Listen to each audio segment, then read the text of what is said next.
नमस्कार। आज coordinating equation की ये दूसरी क्लास है। यदि आपने हमारे पहले क्लास को अभी तक नहीं देखा है तो इस वीडियो के डिस्क्रिप्शन बॉक्स में लिंक अवेलेबल है, आप जाके हमारे पहले क्लास को देख सकते हैं। आज हम लोग कोऑर्डिनेटिंग इक्वेशन में अगर रूट्स आ जाते हैं, रूट वाली संख्या आ जाती है तो उसको कैसे फाइंड आउट करेंगे उसके बारे में चर्चा करेंगे। तो क्लास स्टार्ट करने से पहले 2-3 जो रूट्स होते हैं उसकी वैल्यू आपको याद होनी चाहिए। जैसे कि √2, जैसे अगर किसी क्वेश्चन में √2 आ जाए तो आपको पता होनी चाहिए √2 की जो वैल्यू होती है वो 1.414 होती है, लेकिन हम सिंगल डिजिट तक लेके चलेंगे इसलिए 1.4 लिखा। इसी तरीके से अगर √3 आ जाए हमारे क्वेश्चन में तो √3 की वैल्यू हमें पता है 1.732 होती है, तो वो हम यूज करेंगे 1.7। अगर √5 आ जाए तो √5 की जो वैल्यू होती है वो होती है 2.25, लेकिन हम लोग यूज करेंगे 2.2। इसी तरीके से अगर √7 आ जाए तो √7 की जो वैल्यू होती है वो होती है 2.64, लेकिन हम लोग यूज करेंगे 2.6। ये सभी रूट की वैल्यू अगर आपको पता होगी तो आप कोऑर्डिनेटिंग इक्वेशन के क्वेश्चंस को तुरंत सॉल्व कर लोगे। तो हमारे क्लास का ये पहला क्वेश्चन आज है x² - 7 √3x + 36, और इसका जो सेकेंड पार्ट है वो है y² - 12 √2y + 70 = 0। अगर आप ध्यान से देखो तो यहाँ भी रूट्स है और यहाँ भी रूट्स है, मतलब ये जो इक्वेशन है वो रूट्स में है। तो रूट्स वाले संख्याओं को सॉल्व करने के लिए, रूट्स वाले इक्वेशन को सॉल्व करने के लिए सबसे पहले हमें क्या करना है, जो भी संख्या रूट में दी गई है, जो भी संख्या रूट में दी गई है उसे c वाले फैक्टर से हम डिवाइड करेंगे। देखिए कैसे, जैसे यहाँ पर क्या लिखा गया है √3 मतलब रूट में कौन सी संख्या है तो 3 है, और हमारा c वाला जो फैक्टर है वो है 36। मीन्स 36 में मुझे 3 का डिवाइड करना होगा। तो जब मैं 36 में 3 का डिवाइड करूंगा तो मेरे पास में जो वैल्यू आ जाएगी वो आ जाएगी 12। 36 में जब मैं 3 से डिवाइड करूंगा तो वैल्यू आ जाएगी 12। देखिए फिर से मैंने क्या किया, यहाँ पर रूट में जो संख्या थी वो थी √3, तो मैंने 3 का 36 में डिवाइड कर दिया। तो जब डिवाइड किया तो मेरे पास में आ गए 12। अब मुझे इस 12 का फैक्टर ऐसा बनाना है जिसको प्लस करने पर 7 आए और मल्टीप्लाई करने पर 12 आए। तो सेम प्रोसीजर जैसे हम पहले करते थे वैसे ही करेंगे। तो हम यहाँ पर आते हैं और देखते हैं ये वैल्यू हमारी क्या है, आगे माइनस में है, मतलब जो हमको इक्वेशन का जो सोल्यूशन करके जो वैल्यू मिलेगी वो हमेशा आने वाली है प्लस में। तो प्लस यहाँ भी सिंबल लिख देते हैं, प्लस यहाँ भी सिंबल लिख देते हैं। हमने जो फैक्टर बनाया इस 12 का फैक्टर अगर चेक करें तो क्या होगा, 4 और 3 बनेगा, सॉरी 4 और 3 बनेगा। 4 और 3 जब इसको आप मल्टीप्लाई करोगे तो 12 वैल्यू आएगी, और जब इस वैल्यू को आप प्लस करोगे तो 7 वैल्यू आएगी। मतलब पहला फैक्टर हमारे पास क्या बना 4 और दूसरा फैक्टर हमारे पास बना 3। लेकिन अगर इक्वेशन में रूट्स नहीं रहता तब तो हमारी वैल्यू ये सही थी, लेकिन इक्वेशन में हमें रूट्स दिया गया है तो हम यहाँ पर लिख देंगे √3 इसके साथ मल्टीप्लाई करके, और इसके साथ भी मल्टीप्लाई करके √3। √3 की वैल्यू आपको पता है 1.7, जस्ट मैंने अभी लिखाया है। तो आप क्या लिखोगे 4 × 1.7 और यहाँ आप लिखोगे 3 × 1.7। ठीक, 4 × 1.7 और 3 × 1.7। जब आप उसको सॉल्व करोगे तो ये वैल्यू आ जाएगी 6.8, और इस वैल्यू को जब आप सॉल्व करोगे तो ये वैल्यू आ जाएगी, इस वैल्यू को जब आप सॉल्व करके लिखोगे तो ये वैल्यू आ जाएगी 5.1। देखिए मैंने कैसे कैसे इस पूरे क्वेश्चन को सॉल्व किया। सबसे पहले मैंने देखा कि रूट में जो संख्या आ रही थी वो 3 आ रही थी, तो मैंने क्या किया 3 से 36 में डिवाइड कर दिया। तो डिवाइड करने पर जो वैल्यू हमारी आ गई वो 12 आ गई। अब 12 का मैंने ऐसा फैक्टर बनाया जिससे जब मैं उसको मल्टीप्लाई करूँ तो 12 आ जाए और प्लस करूँ तो क्या आ जाए 7 आ जाए। तो फैक्टर हमारे पास आया 4 और 3, 4 और 3। 4 मैंने यहां पर लिखा, 3 है मैंने यहां पर लिखा। क्योंकि हमें पता है कि जब ये वाला साइन माइनस रहता है और इधर वाली साइन जब प्लस रहती है तो वैल्यू हमारी जो भी आएगी वो हमेशा प्लस में आएगी, तो हमने प्लस लिख दिया। क्वेश्चन में रूट में 3 दिया गया था, तो रूट में 3 मैंने इधर भी मल्टीप्लाई कर दिया, रूट में 3 मैंने इधर भी मल्टीप्लाई किया, और जब मैंने इसको सॉल्व किया तो हमारी वैल्यू जो आई वो 6.8 आई और दूसरी वैल्यू जो आई 5.1 आई। इसी तरीके से हम दूसरे पार्ट में इसके चलते हैं। तो देखिए यहाँ पर जो रूट वाली वैल्यू है, सबसे पहले साइन के बारे में डिस्कस कर ले। तो साइन हमारे क्या होगा, दोनों में प्लस होगा। क्यों प्लस होगा, क्योंकि यहाँ पर ये माइनस में है और ये हमारा फिर से प्लस में है। अब यहाँ जो संख्या है रूट में वो संख्या है 2, मतलब ये जो C वाला फैक्टर है हमारा 70, उसमें मुझे 2 से डिवाइड करना होगा। जब मैं इसमें 2 से डिवाइड करूंगा तो वो वैल्यू क्या आ गई, 35। अब इस 35 का मुझे फैक्टर ऐसे बनाना है जिससे प्लस करने पर तो 12 आए और मल्टीप्लाई करने पर 35 आए। तो 7 और 5, 7 और 5, अगर 7 और 5 का फैक्टर बनाया जाए तो प्लस करने पर 12 आ जाएगा और मल्टीप्लाई करने पर वैल्यू हमारी क्या आ जाएगी, 35 आ जाएगी। अब देखिए यहाँ भी रूट है तो सेम प्रोसीजर, यहाँ इससे भी मल्टीप्लाई कर दीजिए √2 का और इससे भी मल्टीप्लाई कर दीजिए √2 का।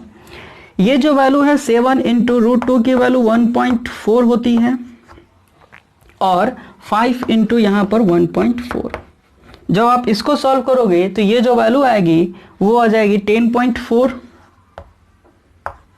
और ये वाली जो वैल्यू आ जाएगी वो 7.0।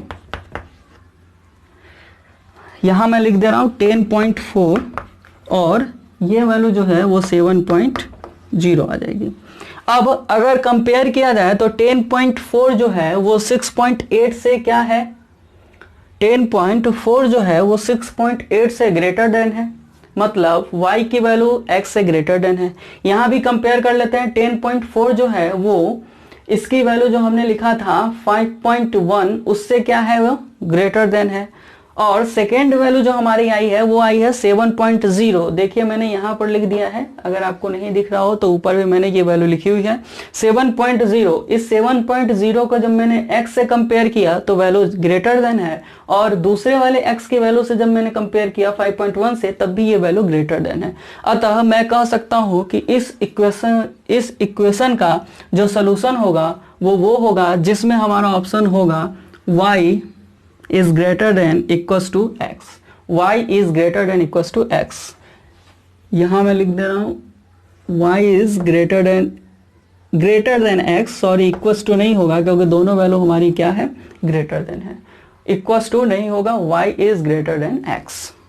वो है x² minus 7 √7x plus 84 equals to 0।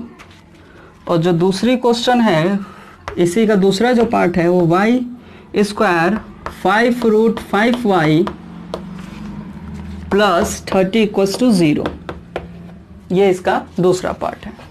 तो देखिए फिर से वही प्रोसीजर अपनाते हैं। यहाँ पर रूट में वैल्यू 7 है, जब आप 84 में 7 से डिवाइड करोगे तो वैल्यू आ जाएगी 1 to 12। मैंने डायरेक्ट इसको लिख दिया 1 to 12। अब हमें फैक्टर ऐसा बनाना है जिससे कि मल्टीप्लाई करने पर 12 आ जाए और प्लस या माइनस करने पर 7 आ जाए।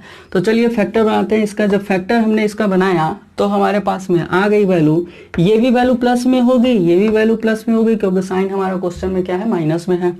मीन्स 4 √7 और ये हो जाएगा 3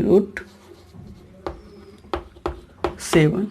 अब √7 की वैल्यू जो होती है वो होती है 2.6। मीन्स √7 की वैल्यू होती है 2.6 और 3 इंटू 2.6। जब आप इसको करोगे तो ये आ जाएगा 10.2 और जब आप इसको सॉल्व करेंगे तो ये आ जाएगा 7.8 और 10.2। सेकेंड स्टेप में आते हैं। सेकेंड जो क्वेश्चन का पार्ट है उसमें क्या दिया हुआ है, 5 √5y प्लस 30। आपको पता है यहाँ जो वैल्यू है वो रूट में कौन सी वैल्यू है, 5 है। मैं इस 30 में मुझे 5 से डिवाइड करना होगा और 30 में मैं जब 5 से डिवाइड करूंगा तो वो वैल्यू आ जाएगी 6। अब हमें 6 का ऐसा फैक्टर बनाना है जिससे प्लस या माइनस करने पर जो हमारी वैल्यू है वो क्या हो, प्लस या माइनस करने पर 5 आ जाए और मल्टीप्लाई करने पर 30 आ जाए।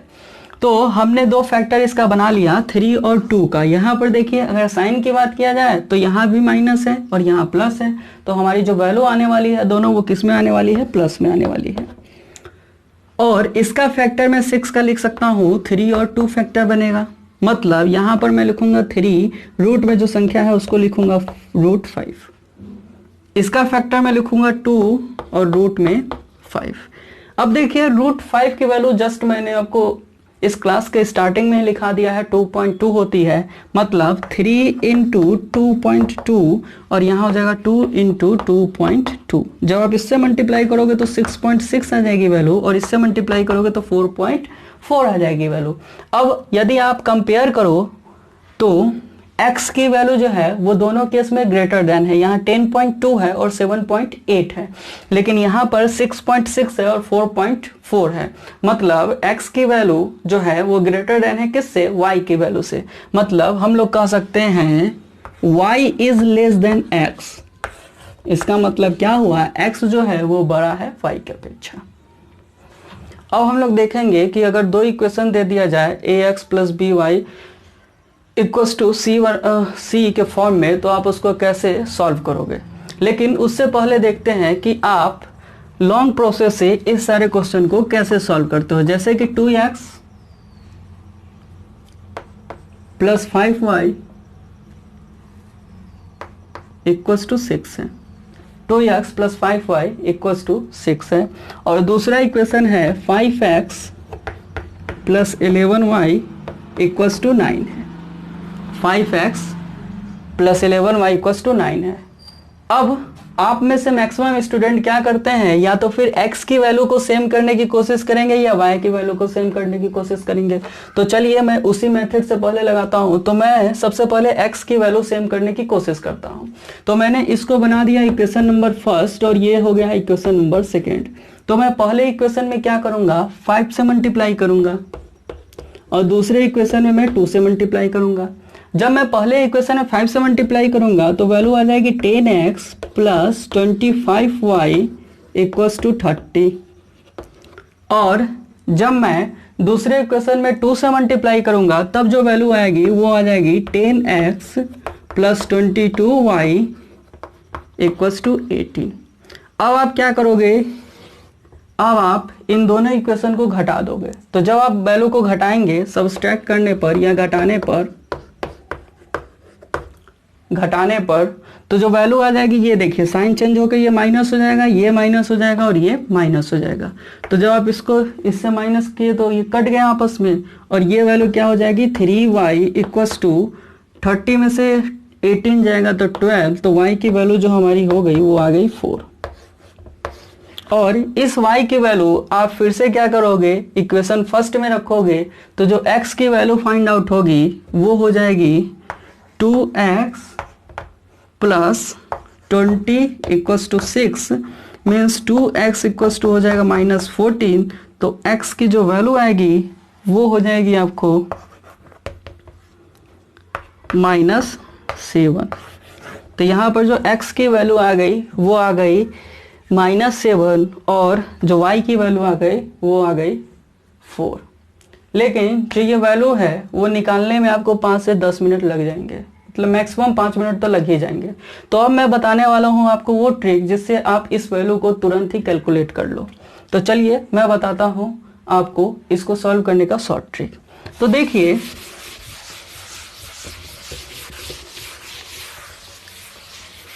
इस टाइप के क्वेश्चन जब भी आपको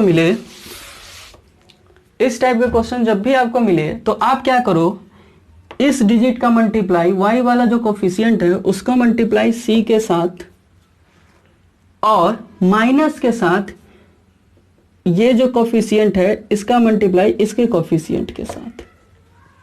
मतलब अगर मैं मान लेता हूं कि ये a1x है, ये b1y है और ये c1 के फॉर्म में है, पहला इक्वेशन हमारा।